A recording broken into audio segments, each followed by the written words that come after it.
하나님 말씀을 봉독하겠습니다. 복 있는 사람은 악인들의 꾀를 따르지 아니하며 죄인들의 길에 서지 아니하며 오만한 자들의 자리에 앉지 아니하고 오직 여호와의 율법을 즐거워하여 그의 율법을 주야로 묵상하는 도다. 그는 시냇가에 심은 나무가 철을 따라 열매를 맺으며 그 잎사귀가 마르지 아니함 같으니 그가 하는 모든 일이 다 형통하리로다. 악인들은 그렇지 아니하며 오직 바람에 나는 겨와 같도다. 그러므로 악인들은 심판을 견디지 못하며 죄인들이 의인들의 모임에 들지 못하리로다.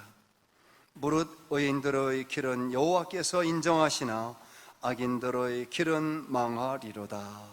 아멘. 저는 이미 압제에서 축제로 살기를 설교했고, 압제에서 축제로 살도록 하는 그 방안과 그 걸음을 여러분들에게 안내하며 제시한 바 있었습니다. 저는 다시 오늘 아침 이 말씀을 전하게 되며 이 말씀을 여러분들과 함께 나누며 큰 은혜를 힘입도록 하는 그 가슴이 뜨거워지는 그 감동을 새롭게 가지게 되었고, 오늘 이 말씀을 전하게 되었습니다. 이것은 결코 육체적 소욕에 따라서 된 것이 아니며 성령님께서 제게 베푸신 감동이었으며 기름 부으심이었음을 고백할 수 있습니다. 압제에서 축제로 살라 하는 제목의 말씀으로 첫 번째 전했던 그 말씀에서 우리는 사도 바울 곁에 있었습니다. 옥중에서조차 그가 말한 바 주 안에서 항상 기뻐하십시오. 내가 다시 말하는데 기뻐하십시오. 이렇게 말씀한 대로 우리는 압제에서 축제로 살기를 결단한 바 있었습니다. 그렇습니다. 주 안에서 비로소 우리는 압제에서 축제로 살 수 있는 그 능력을 공급받습니다. 주 안에 진정한 기쁨을 소유할 수 있기 때문입니다.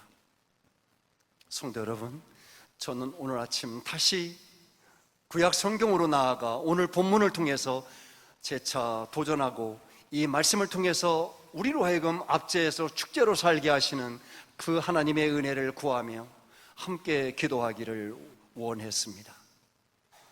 그래서 오늘 첫 번째로 드리고 싶은 말씀은 복 있는 사람입니다. 오늘 본문 시편 1편은 그 1절에서 복 있는 사람은 이렇게 말씀을 시작하고 있습니다. 과연 복 있는 사람은 누구라고 생각하십니까? 과연 오늘 하나님의 말씀이 증언하고 있고 정의하고 있는 그 말씀에 과연 저와 여러분들은 동의하며 오늘 또 복 있는 사람으로 살고 계십니까? 우리는 철저하게 세상적인 관점에서 벗어나지 못한 채 우리는 복 있는 사람이란 걱정, 근심 없이 오늘을 살되 물질의 구애를 받지 않을 만큼 넉넉하여 부유하게 사는 날들, 그런 사람, 질병의 위협 없이 내일을 편안한 가운데 기다릴 수 있는 그 건강한 날들을 사는 그 사람, 나아가 사랑하는 자식들 때문에 밤잠을 제대로 잘 수 없는 그 날들이 아닌 그 자식들이 잘 되어 늘 편안함을 부과할 수 있는 부모로서의 오늘을 사는 그 사람, 우리는 그러한 사람들을 머리에 떠올리며 그러한 삶을 살도록 저와 여러분들은 오늘 또 분투하며 노력하고 추구하고 사는 사람들인지 모르겠습니다. 그러나 여러분, 그들은 여전히 건강합니까? 그들은 여전히 부유합니까? 그들은 과연 그 날들이 걱정과 근심이 없이 오래 삽니까? 인생은 화무시비롱입니다. 세상 사람들이 노래하는 것이 결코 틀리지 않을 짧디 짧은 그 모든 날들이 쉬이 지나가며 그 모든 날들은 수고와 슬픔뿐인 참으로 눈물 섞인 날들을 살 수밖에 없는 인생들이요, 많이 가진 것만큼 고민이 많으며 짙으며 깊어진 고민 속에서 살며 하루인들 염려 없이 사는 날들이 없을 저마다 고통과 눈물과 한숨을 쉬고 삽니다. 그래서 오늘 본문에서 복 있는 사람은 바로 그런 사람들이라는 사실에 대하여 털끝만큼도 저와 여러분들에게 언급한 적이 없습니다. 그래서 그런 사람들이 복 있는 사람이라고 성경은 말하지 않습니다. 다만 그는 형통한 자인 것을 말씀합니다. 본문 3절 말씀을 함께 보시겠습니다. 다 같이 봉독하십시다. 그는 시냇가에 심은 나무가 철을 따라 열매를 맺으며 그 잎사귀가 마르지 아니함 같으니 그가 하는 모든 일이 다 형통하리로다. 아멘. 여기 감추어져 있습니다. 복 있는 사람의 진면목, 복 있는 사람의 진정한 특징 지을 수 있는 그 말씀이 여기 있습니다. 그는 시냇가에 심겨진 나무입니다. 그러므로 가물 때에도 염려 없습니다. 여전히 열매를 맺습니다. 여전히 그 잎사귀는 푸르고 푸르릅니다. 그러므로 그가 하는 모든 일이 다 형통하리로다 라고 말씀합니다. 형통한 사람입니다. 여기 형통하다는 말은 여기 원어적 해석은 이렇습니다. 번창하리로다. 그리고 그가 하는 모든 일, 바로 그것은 그가 만드는 일, 그가 지금 손으로 만지작거리고 있는 그 일, 그 모든 일이 다 번창할 것을 말씀하는 바로 그 형통입니다. 어느 날 운전하면서 느낀 것이었습니다.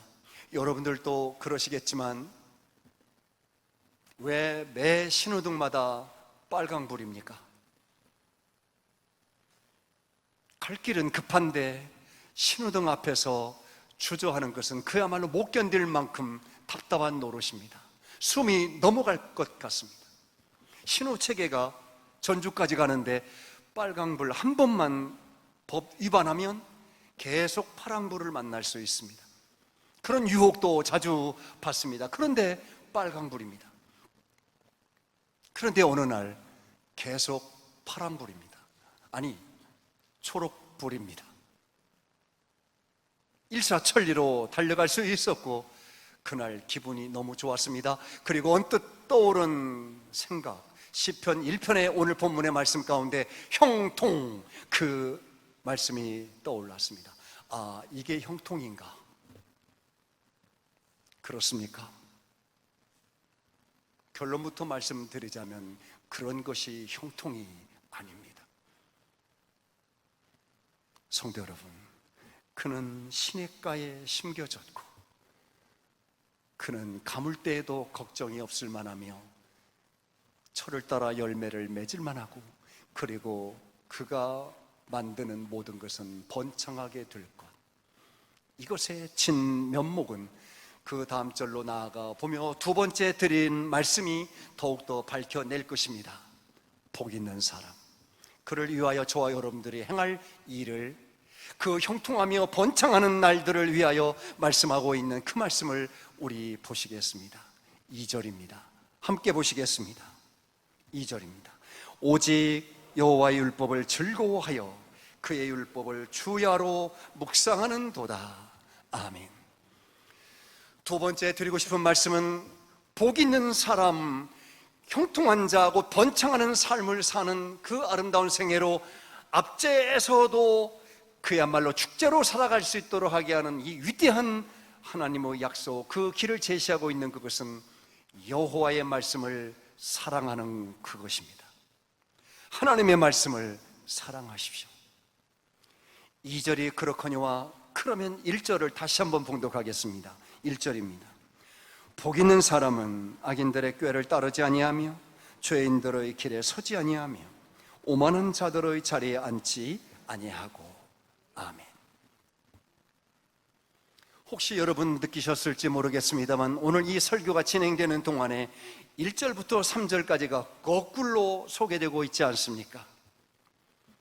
먼저 복 있는 사람이라고 말할 때 저는 3절을 소개했고, 그리고 2절을 먼저 지금 봉독했으며 끝으로 1절을 봉독했습니다. 이 배열이 어떻게 해석될 수 있겠습니까? 성도 여러분, 1절을 다시 보시겠거니와 복 있는 사람은 악인들의 꾀를 따르지 아니하며 죄인들의 길에 서지 아니하고 오만한 자들의 자리에 앉지 아니합니다. 여러분, 그렇게 사실 수 있겠습니까? 복 있는 사람은 이렇게 말씀하고 있지 않습니까? 죄인들과 악인들과 오만한 자들과 섞이지 않는 바로 그 위대한 삶을 우리에게 소개하고 있지 않습니까? 과연 여러분 그렇게 사실 수 있습니까? 누가 그렇게 살 수 있습니까? 불가능하지 않습니까? 특별히 이와 같이 어려운 때를 살고 있는, 압제를 당하고 사는 것 같은 바로 오늘날과 같은 이 시절에 저와 여러분들이 눈 한 번만 딱 감으면 저와 여러분들이 요청하는 바 우리의 주머니는 얼마든지 두둑해질 수 있습니다. 세금 탈세, 탈루, 다른 사람들은 어떻게 되든지 상관없이 다리야 붕괴되든지 말든지 모든 시설물들이 그렇게 허망하게 무너지든지 말든지 내 주머니 두둑하게 채울 뇌물 얼마든지 눈 감으면 내 것이 될 수 있도록 그런 유혹 받지 않습니까? 누가 이것을 거절할 수 있습니까? 누가 그와 같은 일에서 벗어나며 복 있는 사람은 악인들, 죄인들, 오만한 자들, 그들과 함께 섞이지 않을 거룩함으로 우뚝 서 있을 수 있습니까? 불가능합니다. 왜냐하면 우리는 죄인이기 때문에 그렇습니다. 우리는 이미 타락했기 때문에 그렇습니다. 이미 우리는 죄를 이길 수 있는 힘을 상실한 자들이요, 죄의 포로 되었고 죄에게 묶였기 때문에 그렇습니다. 그래서 우리는 불가능합니다. 어쩔 수 없는 죄인이요, 우리는 그 가운데 살아갈 수밖에 없는 사람인데 1절은 복 있는 사람은 이렇게 말씀해 놓습니다. 다행스럽게 그 다음 2절이 저와 여러분들을 안내하고 있습니다. 2절은 무엇입니까? 오직 여호와의 율법을 즐거워하여 그의 율법을 주야로 묵상하는 도다. 이 말씀은 다시 말씀하면 1절을 살아서 2절을 사는 것이 아니고 2절을 살기 때문에 1절이 가능하다는 것을 보여주는 것입니다. 다시 말씀하면 여호와의 율법을 즐거워하여 그의 율법을 주야로 묵상하며 말씀의 능력을 힘입는 그 순간 저와 여러분들은 1절로 나아갈 수 있는 것입니다. 즉 복 있는 사람으로 악인들의 꾀, 죄인들의 길, 오만한 자들의 자리에 앉지 않아도 될 그 능력을 얻게 될 것임을, 그런 자가 될 것임을 말씀하는 것입니다. 말씀이 우리에게 허락하시는 능력, 말씀이 우리에게 약속하신 놀라우신 축복들, 말씀이 우리를 격려하며 응원하며 우리를 능력 있게 세우시는 그 모든 하나님의 말씀들이, 그 말씀이 저와 여러분들에게 부여되는 순간 그 말씀들로 말미암아 응원받고 능력 힘입고 그 모든 부유한 약속들을 우리가 소유될 때 우리는 악인들의 꾀, 죄인들의 길, 오만한 자들의 자리에 앉지 않아도 될, 능히 거부할 수 있는 참 만족의 자리로 비로소 있게 되고, 그러므로 그러한 자는 시냇가에 심겨진 나무와도 같아서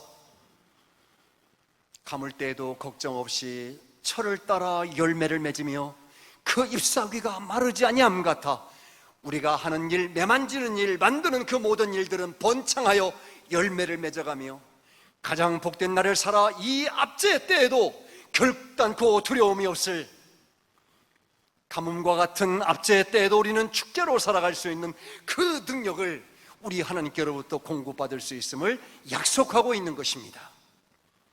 그래서 1절, 2절, 3절은 3절, 2절, 1절로 저와 여러분들에게 교훈하고 있는 역설적 메시지의 구성입니다.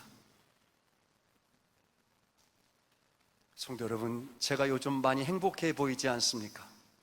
우리 부교육자 여러분들, 함께 동역하시는 여러분들, 목사님, 선교사님, 그리고 전사님들에게 여쭤보십시오. 제가 얼마나 행복한지. 만일에 그분들이 목사님 행복해 보이지 않습니다 그러면 그분이 잘못 보신 겁니다. 제가 왜 행복하겠습니까? 제게 부유한 재물이 있어서입니까? 아니면 특별히 어떤 그것 때문에 제가 행복할까요? 아닙니다. 저는 그 어떤 것이 주어질지라도 지금 제가 누리고 있는 이 행복과 바꿀 수 없고 그 행복에 견줄 수 없는 위대한 행복의 조건이 있습니다. 그것은 다름 아니라 말씀입니다.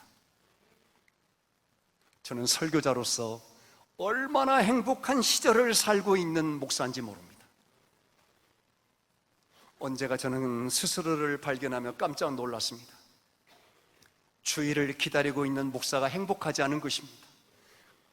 극도의 긴장감 속에서 토요일이 행복하지 않았습니다. 하나님 앞에 회개했습니다.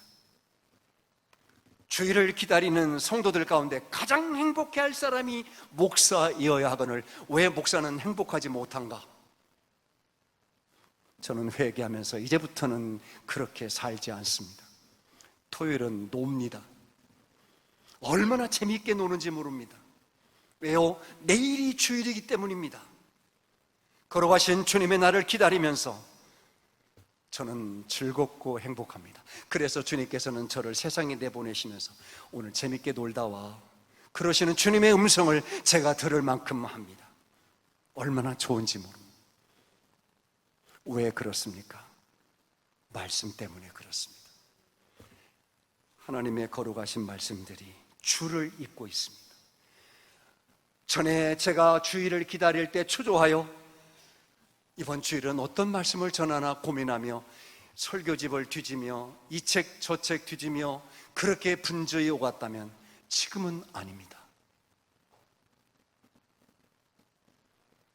베푸시는 하나님의 은혜의 담비, 촉촉히 적혀지는 담비 정도가 아니라 마치 폭포수와도 같은 걸어가신 주님의 은혜의 말씀들이 제게 주어져서 주일이 얼마나 기다려지고 그 주일이 이번 주일뿐만 아니라 그 다음 주일까지 계속해서 기다려지고 빨리 주일이 오지 않는 것 때문에 이 주신 말씀들을 소화해내고 전해지고 그 말씀들을 함께 나눌 이야기와 그런 기대와 그런 소망 때문에 저의 토요일은 얼마나 행복하며 이 주일을 기다리는 목사로서 설교자로서 저는 행복합니다.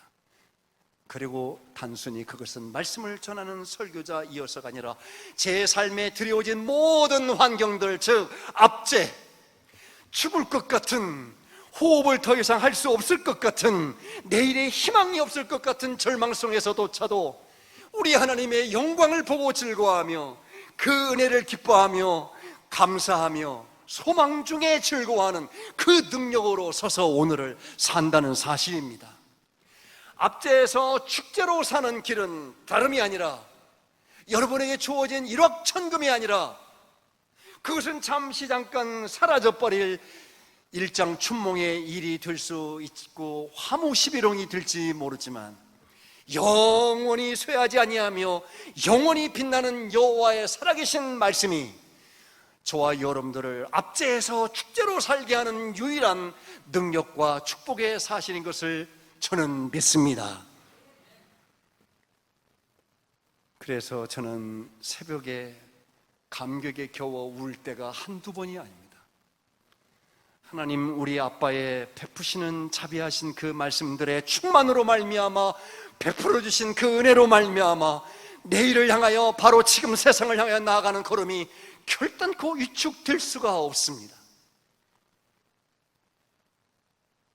눈물 아니면 웃음입니다. 감격의 눈물 아니면 기쁨의 웃음입니다. 어떻게 사시겠습니까? 사랑하신 성도 여러분, 가장 위대하게 이 삶을 살아낸 사람이 바로 다윗입니다. 시편 1편이 시편 전체로 들어가는 처음의 시작의 문이라면 시편 23편은 이 모든 시편들 가운데에서 가장 하나님의 영광 앞에 선 한 사람, 위대한 한 사람의 신앙 고백을 들을 수 있는 고백입니다. 여호와는 나의 목자시니 내게 부족함이 없으리로다. 그가 나를 푸른 풀밭에 놓이시며 쉴 만한 물가로 인도하시는도다. 내 영혼을 소생시키시고 자기 이름을 위하여 의의 길로 인도하시는도다. 여기까지 좋습니다. 여기까지는 녹색 신호등입니다. 줄다름 치고 달려가고 있습니다. 그런데 문제는 빨강불이 켜져 있습니다. 그게 뭡니까? 내가 사망의 음침한 골짜기를 다닐지라도, 여기입니다. 다윗은 빨강불 앞에 섰습니다. 내가 사망의 음침한 골짜기를 다닐지라도 해를 두려워하지 아니할 것은 주께서 나와 함께 하심이라. 주의 지팡이와 막대기가 나를 안위하시나이다. 그 빨강불은 여전히 깁니다. 다윗은 다시 말하고 있습니다. 주께서 내 원수의 목전에서 내게 상을 차려주시고, 그는 원수의 목전 앞에 있습니다. 자기보다 훨씬 강한 군대와 원수가 앞에 서 있을 때 하나님께서는 그를 위하여 상을 차려주시고 기름을 내 머리에 부으셨으니 내 잔이 넘치나이다. 이렇게 고백하고 있습니다. 빨강불, 여러분의 오늘의 절망적인 상황, 여러분의 오늘의 실패의 상황, 아무것도 할 수 없도록 무장 해제된 오늘의 여러분의 실패 현장, 저 땅 바닥까지 내려앉은 여러분의 오늘, 빨강불입니까? 사망의 음침한 골짜기 같고 자신의 원수 앞에 선 것 같은 때 보십시오.